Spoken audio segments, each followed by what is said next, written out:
What's up, YouTube? In my very first YouTube video last week, I introduced the fact that I have averaged over 20,000 steps per day every day for 8 consecutive months, and I'm currently achieving it now for a 9th consecutive month, and I'm averaging over 21,000 steps per day for the entire calendar year of 2024. I posted before and after photos and explained that it helped me strip more than 20 pounds of body fat, maintain most if not all my lean muscle mass, and despite being 44 years old, I've never felt better and I'm in the best shape of my life. I also displayed my Fitbit stats for the year and discussed my journey to 20K per day and said I would share some tips and tricks that would help all of you get started on a similar journey should you choose, or at minimum would help you significantly increase your step count and activity levels from where they currently are today, allowing you to achieve better health and fitness goals. A number of you have reached out asking when I would be making that video, so here it is. Upon this video's completion, I hope you will agree that this is the most comprehensive and detailed set of tips, tricks, strategies, and plans anywhere on the web to set you on the path to significantly increasing your activity and steps and making significant changes to your overall fitness, health, and wellness.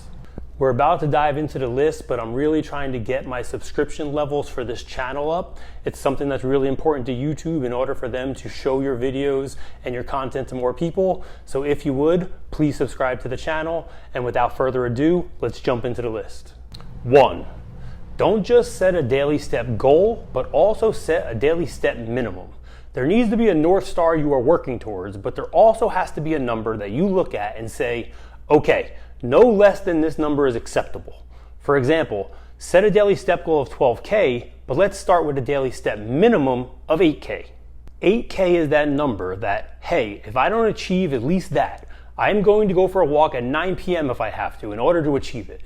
And over time, you find it easier and easier to hit those minimums and exceed those goals. Bump them up from 8K and 12K to say 10K and 14K. There always has to be a number we are striving toward, but also a number that we are not going to accept less than. This leaves comfortable room in the middle for life and circumstances to happen while allowing you the flexibility to respond to it. 2. Buy a fitness tracker. If you already have a Fitbit or Apple Watch, you're good to go. If you don't, however, don't make a huge investment in one. There are many wrist fitness trackers on Amazon rated very high with 4.5 stars and up for as low as $25 to $40. That's all you need to spend in the beginning. There are many videos on YouTube where people have done an amazing job comparing some of the lowest priced and some of the highest priced fitness trackers and step counters versus one another, and time again it proves that all of these trackers report within 2 to 3% up or down from one another. In most scientific research, that falls within the category of statistically insignificant. You really need it for the data. Imagine trying to make decisions at work with no data of what's working, or plan your finances with no information about how much money is coming in and how much money is going out. You simply need the inputs of how many steps is this activity versus this one if I do it for this amount of time. This way you can plan and budget accordingly and accurately. Equally, if not more important, it comes down to the psychology and science of it all too. How can you hold yourself accountable to a minimum or an outcome, and how can you feel inspired and accomplished by achieving that outcome if you have no ability to measure the success or failure of it? If you want to jump right into an expensive Fitbit, Apple Watch, or Garmin, that's your call. Many of them do have some pretty intuitive apps that measure much more than just steps and measure things like heart rate and sleep stages and sleep quality, but honestly, you don't need that to get started or ever. Simply buy an affordable one, get started, and if you enjoy this and you want to upgrade once you prove to yourself you're enjoying this and you're going to continue to be consistent with this, then purchase one of the better, fancier ones and treat it as a goal or a reward to yourself for a job well done and positive life change successfully made. 3. Block out at least 30 to 60 minutes each day for a dedicated walk. My advice: own the morning. Mornings are great because they're truly the only time you can control. If you leave your walk for the evening, who knows what can happen during the day to stand in the way of that.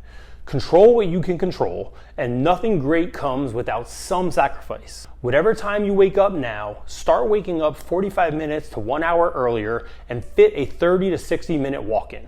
A 30-minute walk for the average person is 3,500 to 3,600 steps.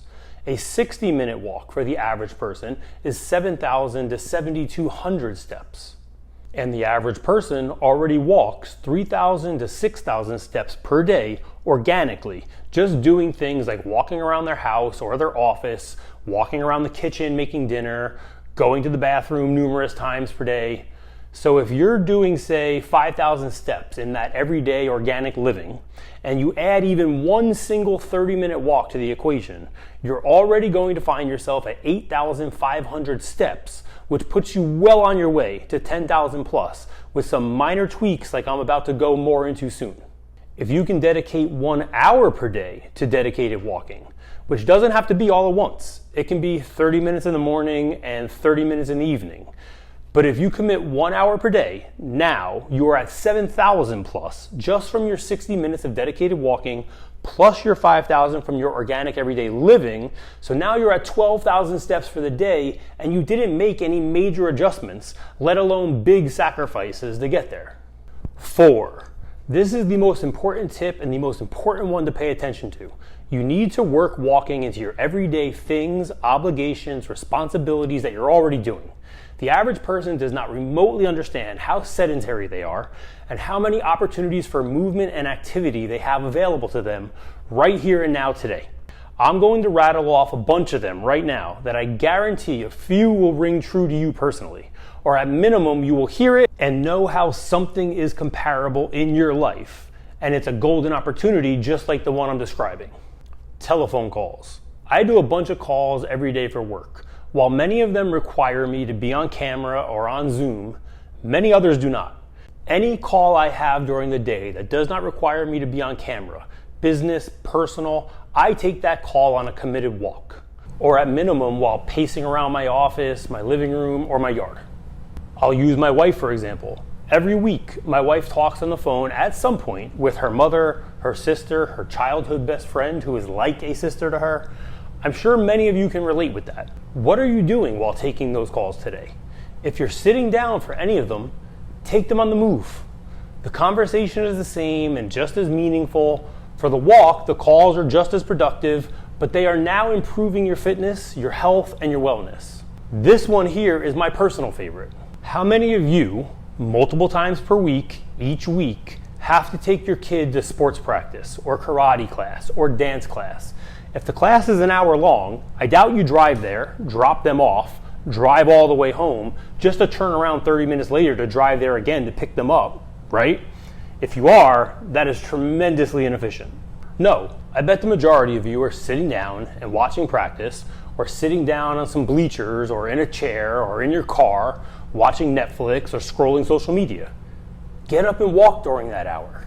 You can still watch Netflix while walking. You can still scroll social media while walking.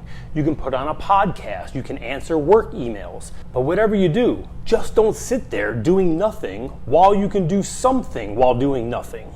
Are you a college student? I was in college. I know how it is. Sometimes you have 1, 2, even 3 hours between classes. Hopefully you're using some of that time to study and get some work done and be productive. But I guarantee you're also spending some of that time or most of that time on TikTok or on Instagram or on Netflix. Cool. I'm not telling you not to. I don't have anything against social media. I love social media. But scroll TikTok while walking the campus and being active. Are you an hourly worker who works shifts? I believe it's the law that you get a minimum of a 15-minute break per shift and another 30 to 60 minutes for a lunch break or a meal break. What are you doing with those breaks right now? Are you sitting for the overwhelming duration of them scrolling social media? You know what I'm going to say, right? Still scroll social media, but put some headphones in and do it while on an easy, low-paced walk. You'll get to consume the same funny and viral content you would have otherwise, but I guarantee you the short walk will make you feel more energized upon returning to work. Then there's the super small things that add up. Running to the grocery store, the bank, or the gym, or the mall. Park in the farthest away parking spot rather than doing all you can to get the absolute closest spot possible, as if you were Cinderella and your car was going to turn back into a pumpkin if you didn't get the absolute closest parking spot you could. Live or work in an apartment or office building? Take the stairs rather than the elevator. Have a couple thousand square foot house? Walk to the furthest bathroom every time you have to go.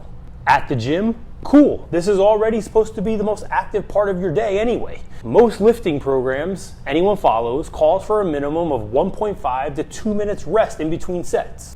Take a lap around the gym floor or hop on the treadmill and walk for those 90 seconds or 2 minutes. Let's say you're doing 4 sets of 4 different exercises that day. That's 16 total sets.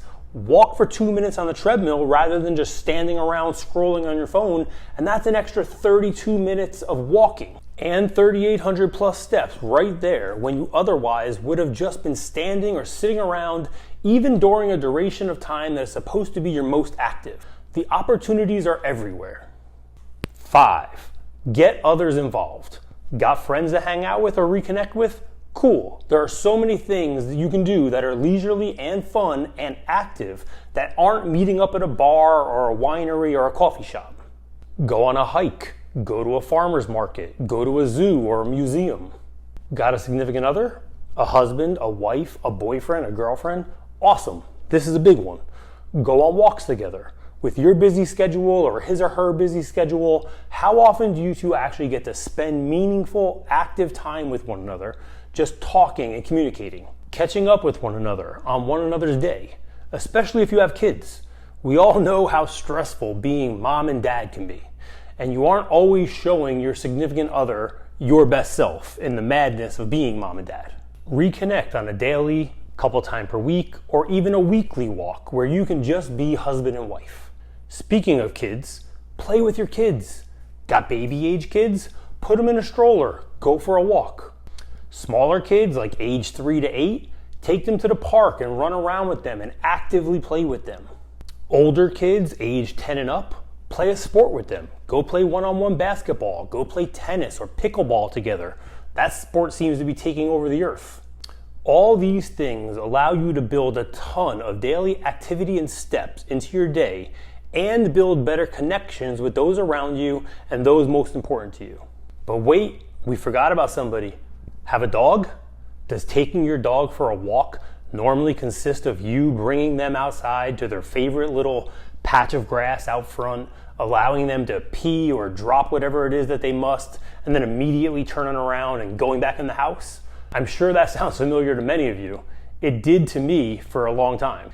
Take that dog for a walk. It doesn't have to be a 30 or 60 minute excursion. Even an easy 7 to 10 minute walk multiple times per day will do wonders for you and be great for the dog. How many times do you walk that dog per day? 4, 5? Even on the lowest side, that is an additional 28 to 35 minutes of walking. And we already discussed that 30 minutes of walking is equivalent to about 3,600 steps.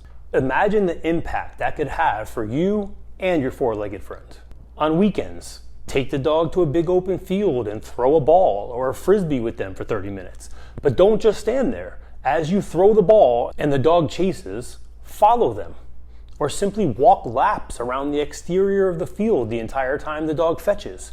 He or she will bring that ball back to the new place wherever you are on that walk. You throw it again, and now you both got 30 minutes of much needed exercise and activity in. Or lastly, join a walking group. I'm sure with some basic internet or even Facebook research, you can find one in your area. 6, buy a walking pad or be willing to pace around your house and not feel like a crazy person.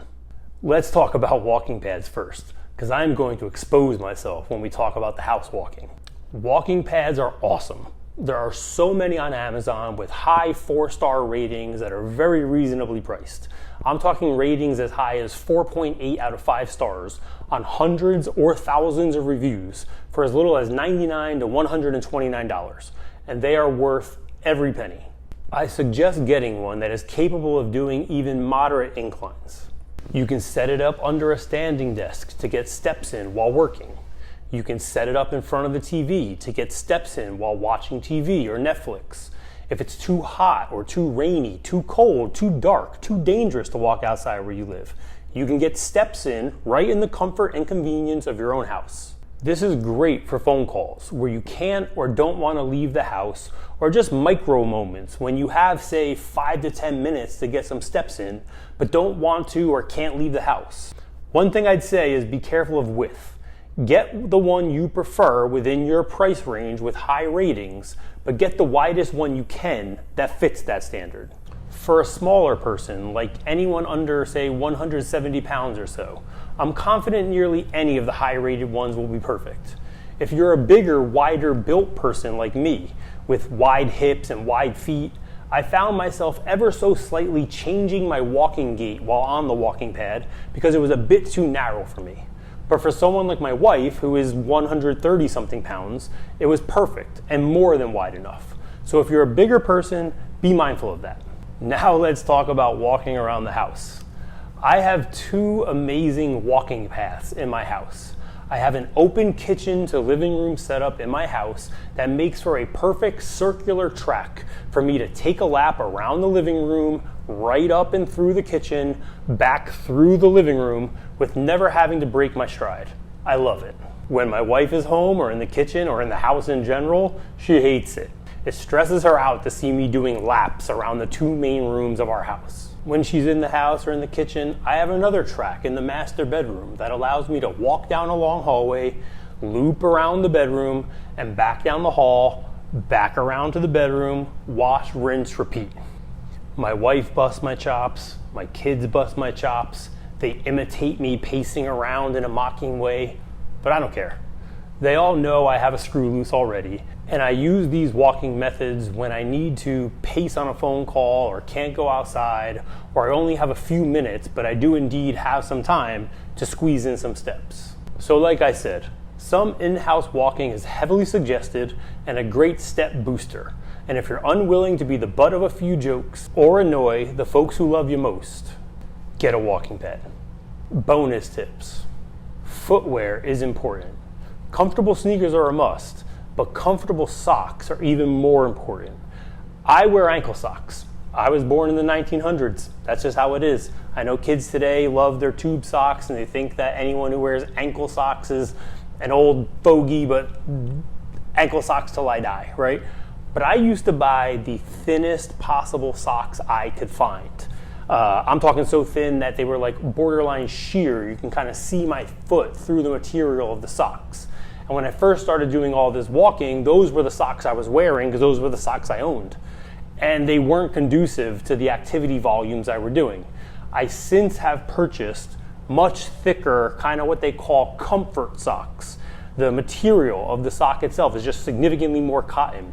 That has taken the comfort of even my most comfortable sneakers to the next level. So if you are going to, invest time in this and you're going to try to significantly increase your activity, my suggestion, buy some nice new comfort thick socks. Sticking on the theme of footwear, some type of waterproof or at minimum water resistant shoe or sneaker is really important. There's certain days when it is going to rain, or maybe it has already rained, or if you're walking in the morning, there's morning dew on blades of grass. You're going to find your sneakers getting wet significantly more often just because you're spending far more time outside and using your sneakers far more than you ever did. Wet sneakers tend to smell, and if they smell, you then got to do a whole baking soda and or wash routine. So on the days where you know it's going to potentially rain, or if you're walking in the morning and you're going to do it on grass and you know the grass is going to be wet, waterproof or water resistant shoes save you a lot of time and heartache with wet, smelly sneakers. Massage gun, a Theragun, or any other kind of massage gun. This video is not sponsored by Theragun, but I should be sponsored by Theragun. I have influenced more people to buy a Theragun than any commercial they've ever run. If you're going to do this increase in activity, especially early on, it doesn't happen to me much anymore, but when I first started, the bottom of my feet, the soles of my feet would sometimes get sore. Your calves, not so much the gastroc. The gastroc is that big muscle, at the top that, when someone has big calf muscles, the gastroc is what makes it look like that. But that long, flat area right above the Achilles tendon and below the gastroc, that's called your soleus.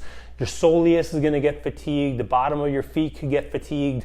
the Theragun or any of those massage guns were a lifesaver for me. A couple minutes each night, couple minutes every other night, I would just sit at the edge of the bed and use the massage gun on the bottom of my feet or use the massage gun on my calves, especially that soleus area. Tons of relief, makes you capable and able to go and do the activity and do the steps again the next day. Next, get a good, comfortable set of headphones. While you're walking, you're going to be scrolling social media, you're going to be listening to podcasts, you're going to be on telephone calls, you're going to be watching Netflix. You're going to have earbuds in the majority of the time. You want really nice, comfort-fitting earbuds. You don't want those hard white ones that came with your Apple iPhone or anything like that. Like, you're going to be out walking for 30 to 60 plus minutes a day with those in. Comfortable headphones go a long way. Upper body wear, lightweight hoodies for sun and bug protection. Personally, I don't want to be lathering up a bunch of sunscreen every single time before I go out, and I don't want, farmer's line tans on my arm from t-shirts being straight cut across while I'm out in the sun. So very lightweight hoodies with a hood pulled up gives me all the sun protection I need. It also protects you from bugs, right? So if you're walking early in the morning, depending on where in the country you live and what season it is, there could be some, early morning gnats or bugs flying around. In the evening when the sun really starts setting, the bugs tend to be, out more in mass and stronger. They really only bother me when they fly, in or around my ears or my neck. So having the hood up on the lightweight hoodie doesn't allow them to get to those areas that bother me, and it has totally been a game changer in not allowing bugs to bother me or break my stride at any point in time in any of my walks. A backpack to carry some stuff or to add weight to your walk, right? If you're going to add some weight to your backpack, which I strongly recommend doing once you get way better at this, add some blankets or towels or anything else relevant you have around the house or the garage to the bottom of the backpack, so that the weight you put in there, whether it's a dumbbell, kettlebell, doesn't matter, doesn't sit at the very bottom of the backpack. When the weight is sitting at the dead bottom of the backpack, it causes the backpack to pull down on you and pull the straps hard against your shoulders. And you want the weight sitting nice and high on the upper half of your back, resting on whatever it is that you packed at the bottom of the backpack, so that it puts less stress on your shoulders, doesn't pull you back, is much more comfortable, and allows you to maintain a much better posture while walking. For me personally, I have also found that about 15 to 20% of my body weight is best as the amount that I want to have in the backpack. So if you're 100 pounds, that would be 15 to 20 pounds max in the backpack. If you're 200 pounds, it would be more like 30 to 40 pounds in the backpack. This percent through my trial and error is the one that allows you to feel and benefit from the added resistance, but doesn't impact your gait or your ability to walk at the same pace. I can still do 120 steps per minute when I'm carrying 15 to 20% of my weight in the backpack, but once you start getting higher, you can obviously still do it, but I do believe you're starting now to create a trade-off between the resistance you're carrying and the speed or pace that you're walking. So you'll carry more weight, and there's benefits of that, but you'll get in less steps for the same amount of time. All right, last tip. Incorporate some push-ups into your walk. Every 500 steps or every 1,000 steps, drop down and do a set of push-ups. If you do a 60-minute walk, that is 7,000 plus steps. So even if you're only going to do, say, 15 push-ups each 1,000 steps, that is now 7,000 steps, creating 105 push-ups. Do that every day for a month and just watch how much your physique, your fitness, health, and wellness improves. That's it for this video. It was a long one, but I hope you do agree that it was the most comprehensive video anywhere on the web of tips and tricks and real world scenarios and pieces of advice that are going to allow you to increase your activity, increase your step counts, thus increase your physique, your health, wellness, and life. I'm out. Hope to see you soon in the next video. Peace. How could I forget the obligatory please like, comment, and subscribe? Later.